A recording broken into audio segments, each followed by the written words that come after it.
ഏറ്റവും നല്ല വിദ്യാഭ്യാസം എന്ന് പറയുന്നത് പുസ്തകത്താളുകൾ മറച്ച് ക്ലാസ് മുറികൾക്കുള്ളിലിരുന്ന് പഠിക്കുന്നത് മാത്രമല്ല, അവിടുന്ന് ചെറിയ അടയാളങ്ങൾ, ഹിൻറ്റുകൾ മാത്രമേ കിട്ടുകയുള്ളൂ. ഏറ്റവും നല്ല വിദ്യാഭ്യാസം നമ്മുടെ നാട്ടിലേക്ക് മക്കളെ ഇറങ്ങാൻ അനുവദിക്കണം.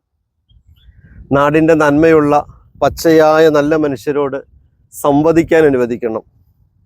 1000 പ്രാവശ്യം ഇതിനെക്കുറിച്ച് പറഞ്ഞു കൊടുക്കുന്നതിനേക്കാൾ നല്ലത് ഒരു പ്രാവശ്യം ഇതൊന്ന് കാണിക്കുകയാണ്. അതാണ് നല്ല വിദ്യാഭ്യാസം. Be happy.